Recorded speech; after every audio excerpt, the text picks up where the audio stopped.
আসসালামু আলাইকুম everyone, welcome back to my channel. আজকে আমি আপনাদেরকে তৈরি করে দেখাবো প্রাণ জুড়ানো 4টি ভিন্ন স্বাদের ফ্রুট জুস কিংবা ফলের শরবত। প্রথমে আমি আপনাদেরকে তৈরি করে দেখাবো তরমুজের শরবত। এর জন্য আমি একটা ব্লেন্ডারের জারে 2 কাপ টুকরো করা তরমুজ নিয়ে নিচ্ছি,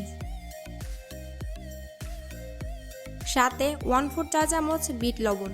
বিট লবণটা এই শরবতে সুন্দর একটা ফ্লেভার অ্যাড করবে আর খেতেও ভীষণ ভালো লাগবে, তাই অবশ্যই বিট লবণটা এই শরবতে দিতে হবে।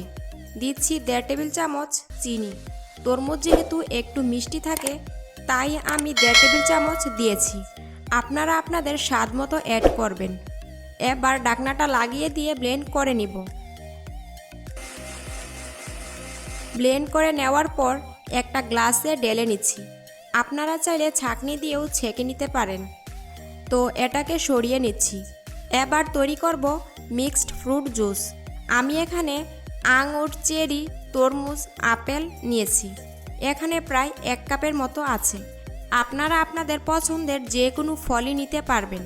দিচ্ছি 1 টেবিল চামচ চিনি। যেহেতু এই প্রত্যেকটা ফলই মিষ্টি তাই 1 টেবিল চামচ চিনি কিন্তু যথেষ্ট। ভালো করে যেন এই প্রত্যেকটা ফল ব্লেন্ড হতে পারে তাই এখানে 1/4 কাপ পানি অ্যাড করছি। এটাকেও ব্লেন্ড করে নিব। তো একটা গ্লাসে ঢেলে নিচ্ছি। চাইলে এটাকেও ছাঁকনি দিয়ে ছেঁকে নিতে পারেন। গ্লাসটা সরিয়ে নিচ্ছি। এবার তৈরি করব অরেঞ্জ জুস বা কমলার শরবত। আমি এখানে একদম ফ্রেশ 2টা কমলা নিয়ে উপরের খোসাটা ফেলে হাত দিয়ে চিপে রসটা বের করে নিয়েছি। আর এখানে প্রায় 1 কাপের মতো রস হয়েছে। সাথে দিচ্ছি 1 টেবিল চামচ চিনি, 1/4 চা চামচ বিট লবণ, মানে 1 চা চামচের 4 ভাগের 1 ভাগ।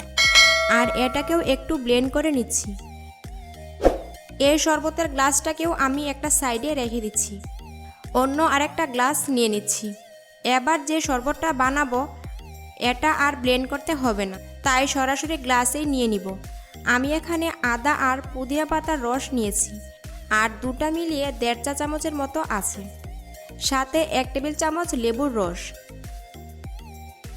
1 টেবিল চামচ চিনি, সামান্য বিট লবণ আর লবণ। সব কিছু একটু নেড়েচেড়ে মিশিয়ে নিচ্ছি।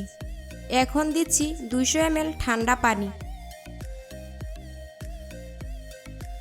আবারও একটু নেড়েচেড়ে মিশিয়ে নিলেই এই শরবতটাও রেডি হয়ে যাবে। দেখলেন তো কত সহজে 4টা ভিন্ন স্বাদের শরবত বানিয়ে নিয়েছি। আর এই শরবতগুলো খাওয়ার আগে কয়েক টুকরো বরফ মিশিয়ে নেবেন, তাহলে ঠান্ডা ঠান্ডা খেতে আরও বেশি ভালো লাগে। আর চাইলে এভাবে একটু সাজিয়ে দিতে পারেন, তাহলে দেখতেও সুন্দর লাগবে আর খেতেও আরও বেশি ভালো লাগবে। আমার আজকের এই ভিডিওটি যদি আপনাদের ভালো লেগে থাকে আর একটু হলেও উপকারে আসে তাহলে প্লিজ এখনও যারা আমার চ্যানেলটি সাবস্ক্রাইব করেননি আশা করব সাবস্ক্রাইব করবেন। ফ্রেন্ডস অ্যান্ড ফ্যামিলির সাথে আমার রেসিপিসগুলো শেয়ার করবেন। আর আপনারা চাইলে আমার ফেসবুক পেজেও রেসিপিগুলো ফলো করতে পারেন, লিংক ডেসক্রিপশন বক্সে পেয়ে যাবেন। ভালো থাকবেন সবাই, বিদায় নিচ্ছি। আল্লাহ হাফেজ।